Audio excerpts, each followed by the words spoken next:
வீட்டில் சிலந்தி வலை இருப்பது நல்லதா கெட்டதா?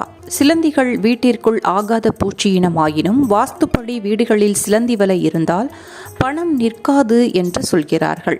அப்படி சுத்தம் செய்து மீண்டும் மீண்டும் சிலந்திகள் வீட்டிற்குள் வந்தால் புதினா எண்ணெய் பயன்படுத்தலாம். காரணம், சிலந்திகளுக்கு புதினா வாசனை பிடிக்காதாம். சில துளிகள் புதினா எண்ணெயை நீரில் கலந்து ஜன்னல்கள், கதவுகள் மற்றும் சிலந்தி வலை பின்னும் இடங்களில் தெளித்து விடலாம்.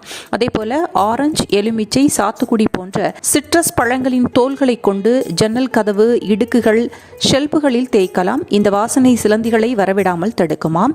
பெட்ரோலியம் ஜெல்லியை லேசாக ஜன்னல், கதவு வாசலில் தடவினாலும் பலன்கள் கிடைக்கும் என்கிறார்கள். தேவையற்ற நேரங்களில் ஜன்னல்களை மூடி வைக்கலாம். குளிர் அதிகமான நேரங்களிலும் வீட்டின் ஜன்னல்கள், கதவுகளை மூடி வைக்கலாம்.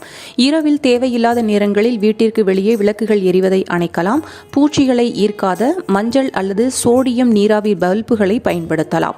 பெட்ரோலியம் ஜெல்லியை ஜன்னல் பிரேம்கள் மற்றும் கதவு வாசலில் தடவினால் சிலந்திகள் ஊர்ந்து செல்வதை தடுக்கலாம். அல்லது வெறுமனே தண்ணீரில் கரைத்த கற்பூரத்தை துணியில் நனைத்து சிலந்தி வலைகள் பின்னும் இடங்களில் தடவி வைக்கலாம். அதேபோல சிலந்தியை விரட்ட கிராம்பு, புதினா, வெங்காயம் தோலையும் பயன்படுத்தலாம்.